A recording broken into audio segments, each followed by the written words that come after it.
Hi guys, இந்த வீடியோவில் என்ன பார்க்க போகிறோம்னா ஜாவாவில் இஃப் கண்டிஷன் பற்றி தான் பார்க்க போகிறோம். இந்த இஃப் கண்டிஷன்னா என்ன? It is the most basic statement among all control flow statement in Java.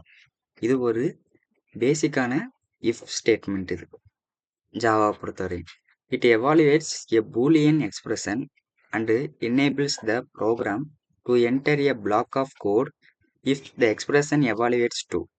இது நம்மளுக்கு எப்படி எவாலுவேட் பண்ணால் அந்த கண்டிஷன் வந்து பூலியன் எக்ஸ்பிரஷன் மாதிரி எவாலுவேட் பண்ணும். ட்ரூவாக இருந்தால் நம்மளுக்கு ட்ரூ பிளாக்கு நம்மளுக்கு வரும்.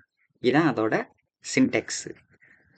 இஃப் கண்டிஷன் ஸ்டேட்மெண்ட் கொடுக்குறோம். இங்கே இந்த கண்டிஷன் நம்மளுக்கு ட்ரூவாக இருந்தால் இது இந்த ஸ்டேட்மெண்ட் நம்மளுக்கு எக்ஸிக்யூட் ஆகும்.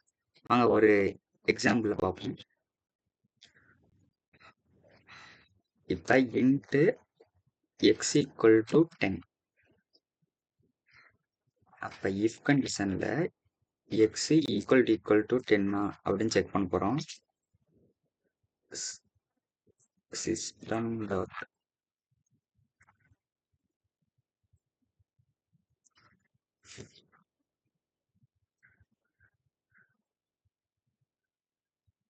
x is equal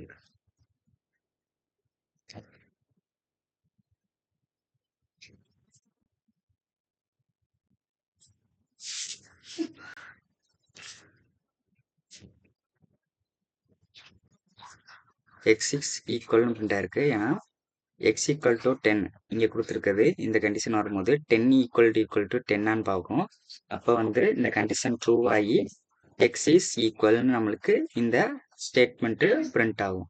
சப்போஸ் இங்கே x equal to 100 கொடுத்தோம்னா எதுவுமே பிரிண்ட் ஆகாது. ஏன்னா இது ஃபால்ஸ் ஆகி எம்டி இதுதான் நம்மளுக்கு பிரிண்ட் ஆகும். ஸோ இதுதான் கண்டிஷனை பொறுத்தவரை. உங்களுக்கு இந்த வீடியோ பிடிச்சிருந்துச்சுன்னா மறக்காமல் சப்ஸ்கிரைப் பண்ணிடுங்க. தேங்க்யூ.